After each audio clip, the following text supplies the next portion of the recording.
आप सभी को जय मसीह की। परमेश्वर पिता का धन्यवाद हो कि परमेश्वर ने ये मौका हमारे जीवन में दिया कि एक बार फिर से हम परमेश्वर के जीवित वचन में से कुछ सच्चाइयों को सीखें। आइए प्रार्थना करते हैं।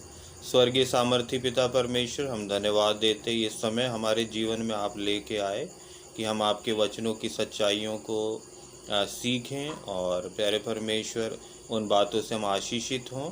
हम अपने आप को आपके सामने नम्र दीन करते अपने अपराधों के लिए प्रभु यीशु मसीह हम आपसे क्षमा चाहते हैं। आपका पवित्र लहू हमें धो के शुद्ध और पवित्र करे, हमें आशीषित करें और आज का वचन हम हमारे लिए आशीषमय होने पाए। धन्यवाद हो प्रार्थना सुनने के लिए प्रभु यीशु मसीह के नाम से मांगते हैं, आमीन। पिछली बार हमने देखा था कि परमेश्वर ने हमें जब बनाया तो और पूरी सृष्टि को जब बनाया तो परमेश्वर ने नियम बनाए। जैसा हमने देखा, अगर मछली को बनाया परमेश्वर ने तो उसको पानी में रहने के लिए बनाया, और यदि मछली पानी से बाहर आती है तो फिर वो मर जाती है। इसी प्रकार से पेड़ों को ज़मीन में रहने के लिए, तारों को स्थिर किया ऊपर आकाश में, और जब ये सारी चीज़ें अपने नियम का पालन करती हैं, उसी प्रकार से मनुष्य को भी परमेश्वर ने इसलिए बनाया कि मनुष्य परमेश्वर की संगति में रहे, परमेश्वर के साथ रहे। और यदि मनुष्य परमेश्वर से दूर हो जाता, उसकी उपस्थिति से, संगति से दूर होता है, तो फिर हमने देखा था कि उसके जीवन में फिर मृत्यु आई, क्योंकि परमेश्वर की आज्ञाओं को तोड़ा मनुष्य ने, आदम ने, हवा ने, और उनके जीवन में फिर मृत्यु आई। तो इस प्रकार से हमने देखा था कि परमेश्वर में बने रहना हमारे लिए आशीष का कारण है, और परमेश्वर से दूर हो जाना हमारे लिए विनाश का कारण है। और जब हमारे जीवन में, मनुष्य के जीवन में परेशानी क्यों है, समस्या क्यों है, वो इसीलिए है कि मनुष्य परमेश्वर से दूर हो गया और शैतान के अधीन आ गया, परमेश्वर से रिश्ता तोड़कर शैतान की अधीनता में आ गया। फिर हमने एक वचन पढ़ा था और वहाँ पर हमने देखा था कि परमेश्वर से दूर होके जो मनुष्य है वो शैतान की संतान बन जाता है। लेकिन जब हम यीशु मसीह पर विश्वास करते हैं तो जितनों ने उसे ग्रहण किया, प्रभु यीशु मसीह ने उन्हें परमेश्वर की संतान होने का अधिकार दिया। तो ये बात हमें हमेशा याद रखने की ज़रूरत है। और कई बार इसीलिए हमारे जीवन में हमें हमारी जो मुख्य समस्या ये है कि हम परमेश्वर से जब दूर हो जाते हैं तो हमारे जीवन में समस्या है। और कई लोग इस बात को इतना गंभीरता से नहीं लेते, और वो कई बार उनके लिए अगर प्रार्थना हुआ, अगर बीमार थे तो वो चंगे हो गए, और अब उनको अगला जो कदम उठाना चाहिए था कि परमेश्वर के साथ रिश्ता कायम करें, लेकिन वो ऐसा नहीं करते और अपने उसी चाल में चलते हैं। उसकी वजह से फिर दोबारा वो परेशानी उनके जीवन में आती है, और फिर वो कहते हैं कि हमने तो प्रार्थना भी कराया, फिर क्यों समस्या आई। तो समस्या इसीलिए आई कि उन्होंने परमेश्वर से उस रिश्ते को कायम नहीं किया जो यीशु मसीह के द्वारा वो रिश्ता परमेश्वर से स्थापित होता है। तो ये बातें हमारे जीवन में हमें जानने की ज़रूरत है और दूसरों को भी बताने की ज़रूरत है। एक वचन हम पढ़ेंगे, मत्ती रचित सुसमाचार उसका 11 अध्याय का 28वां पद। वहाँ पर प्रभु यीशु मसीह कहते हैं, हे सब परिश्रम करने वालों और बोझ से दबे हुए लोगों, मेरे पास आओ, मैं तुम्हें विश्राम दूंगा।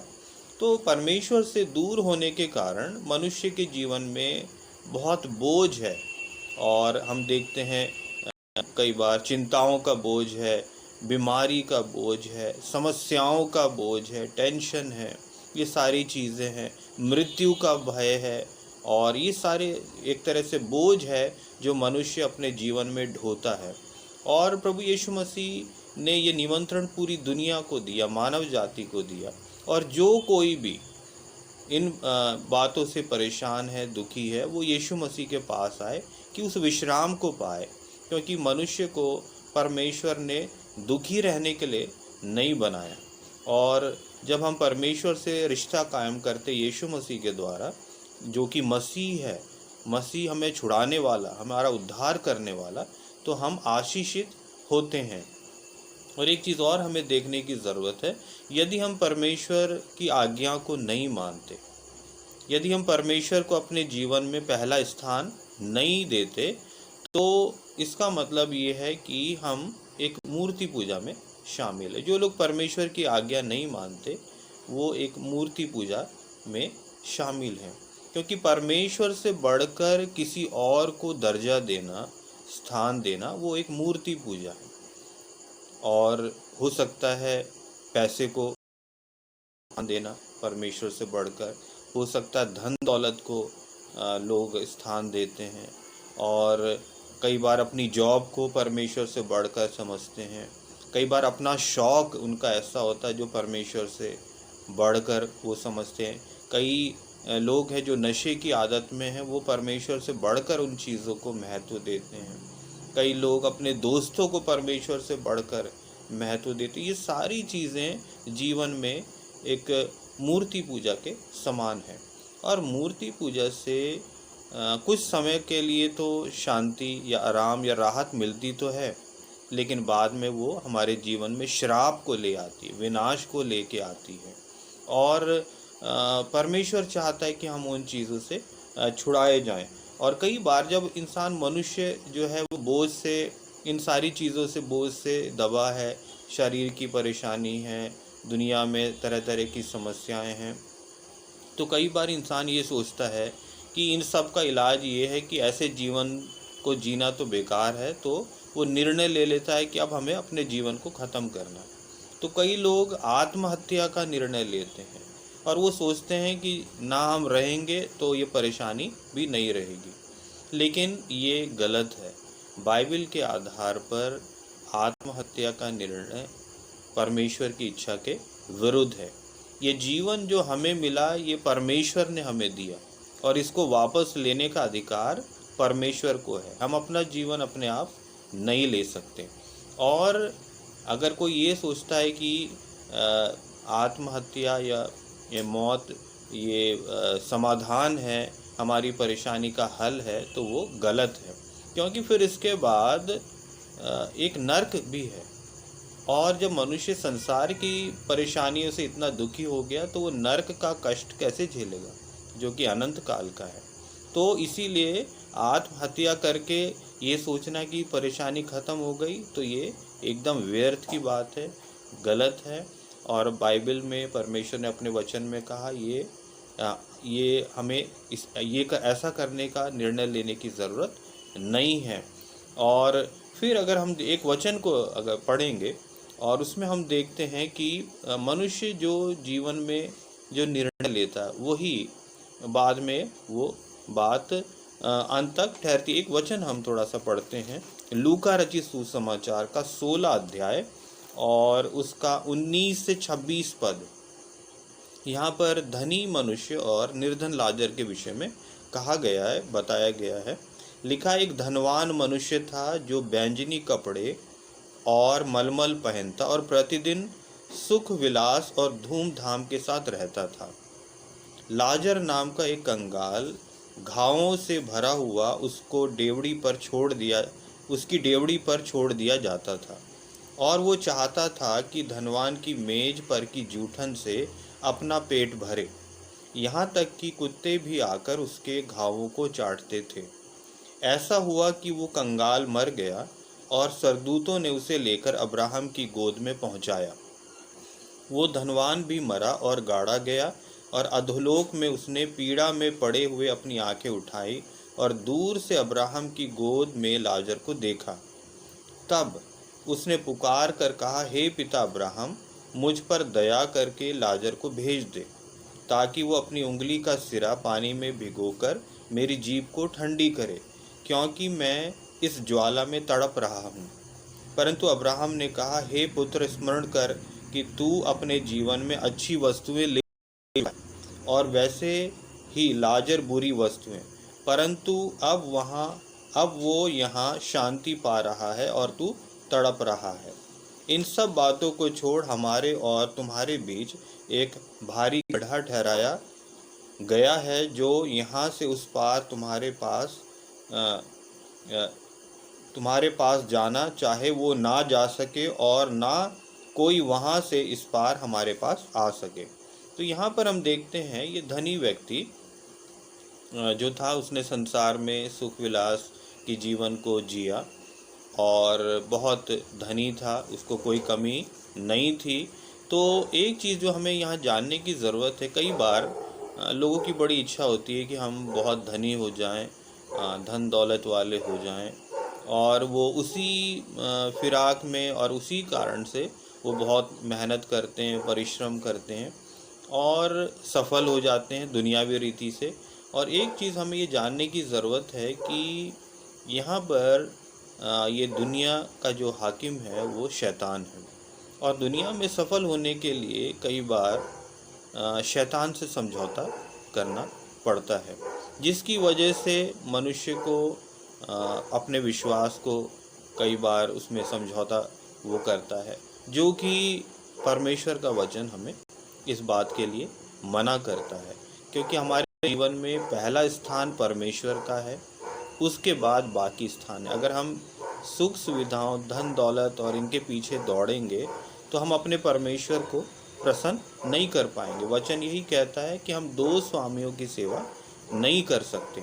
लेकिन जब हम परमेश्वर में बने रहते, वो हमें आशीषित करता, हमारी ज़रूरतों को पूरी करता है। तो हमें ये ध्यान रखने की ज़रूरत है कि ये जो मनुष्य लाजर था वो एक तरह से दुखी व्यक्ति था, लेकिन अगर हम वचन में जब इसमें देखते हैं तो विश्वास योग्य था परमेश्वर के प्रति, तभी वो अब्राहम की गोद में उसको पहुंचाया गया। और दूसरा व्यक्ति था, वो दुनिया में बहुत प्रसन्न था, बड़े सुख विलास में था। तो दुनिया में अगर खुश रहने के लिए तो मनुष्य को एक समझौता करना पड़ेगा, जो कि परमेश्वर नहीं चाहता। वो चाहता हम उसको पहला स्थान दें और उस पर निर्भर हों। और इस प्रकार से यहाँ पर हमने देखा, और फिर जब देखा हमने कि ये दोनों व्यक्ति मरे और जो धनवान व्यक्ति वो अधोलोक में गया, और लाजर हम देखते हैं कि स्वर्ग में अब्राहम की गोद में गया। और वहाँ पर फिर ये धनवान व्यक्ति अब्राहम से ये कहता है कि उस लाजर को भेज दे। तो फिर अब्राहम ने कहा कि उन दो जगहों के बीच में बड़ा गड्ढा है, स्वर्ग और नरक के बीच में बहुत बड़ी खाई है, गड्ढा है, जिसको पार करना बड़ा मनुष्य के बस का नहीं है, इनके बस का नहीं है, कि कोई इधर से उधर नहीं जा सकता, उधर से इधर नहीं आ सकता। तो मरने के बाद किसी का भी ट्रांसफ़र स्वर्ग से नरक नहीं हो सकता और नरक से स्वर्ग नहीं हो सकता। ये हमें जानने की। मनुष्य जब तक जीवित है उसका उद्धार का कार्य उसी समय तक हो सकता है, फिर उसके लिए उद्धार का द्वार बंद है। और हम देखते कई बार कई अलग विश्वासों में भी देखते हैं, लोग जब उनके प्रियजन चले जाते हैं तो उनके लिए वो लोग दान दक्षिणा करते हैं, खाना खिलाते हैं, और वो सोचते हैं वो जो कुछ भी कर रहे हैं तो उसका जो बातें हैं वो प्रियजन जो चला गया उनके खाते में जुड़ जाएगा, वहाँ पर उसके लिए कुछ भला होगा। पर ऐसा कुछ नहीं होता। परमेश्वर का वचन साफ कहता है कि मृत्यु के बाद फिर ना स्वर्ग से कोई नरक जा सकता है, ना नरक से कोई स्वर्ग आ सकता है। जो कुछ करना है उस मनुष्य को निर्णय जीवित रहते ही ये बात का निर्णय लेना जरूरी है। और इसीलिए हम लोग जो विश्वासी लोग हैं, हम किसी के आत्मा की शांति के लिए प्रार्थना नहीं करते। कोई अगर किसी की मृत्यु हो जाती है, तो देहांत हो जाता है, तो हम उनके आत्मा की शांति के लिए प्रार्थना नहीं कर सकते। कोई भी जन, ये अधिकार परमेश्वर ने अपने पास रखा है, और उस जन के लिए जब तक वो जीवित है तभी तक वो निर्णय ले सकता है। तो हमें ये जानने की ज़रूरत है। इसीलिए आत्महत्या या अपने को ख़त्म करना, जीवन समाप्त करना, ये किसी भी परेशानी का हल नहीं है। तो हम एक तो हमें खुद इस बात को जानने की ज़रूरत है और दूसरों को बताने की ज़रूरत है कि वो ऐसा निर्णय ना लें, बल्कि उसके बदले में उनके लिए ज़रूरी है कि वो यीशु मसीह के द्वारा परमेश्वर से मेल मिलाप करें। यीशु मसीह ने पूरी दुनिया के लोगों को आमंत्रित किया है, चाहे वो किसी भी धर्म या जाति का क्यों ना हो। बोला, हे सब परिश्रम करने वालों, बोझ से दबे लोगों, क्योंकि परमेश्वर प्रभु यीशु मसीह पूरी दुनिया का परमेश्वर है, सृष्टि करता है। तो कोई भी जन एकदम निश्चित होकर उसके पास आ सकता है और वो किसी को निराश नहीं करता। ये बात, ये वचन हमें दूसरों को बताने की ज़रूरत है। और जैसा हमने आज देखा कि प्रभु यीशु मसीह चाहते हैं कि हम अपने बोझ को उस पर डाल दें और हम अपने आप को स्वतंत्र महसूस करें। यीशु मसीह के पास जब हम आते हैं तो हम सत्य को जानते हैं, सत्य को जानेंगे। हम बाइबल पढ़ते हैं, सत्य के विषय में हम पढ़ते हैं। तो यीशु मसीह कहते हैं, तुम सत्य को जानोगे, सत्य तुम्हें स्वतंत्र करेगा। और सत्य क्या है? यीशु मसीह सत्य। उन्होंने कहा, मार्ग, सत्य और जीवन मैं ही हूँ। जीवन यीशु मसीह है, सत्य यीशु मसीह, मार्ग, पिता तक पहुँचने का मार्ग यीशु मसीह है। तो ये बात हम अपने आप को भी हमें जानने की ज़रूरत है और दूसरों को भी बांटने की ज़रूरत है। परमेश्वर इन वचनों के द्वारा आपको बहुत ऐसे आशीषित करे।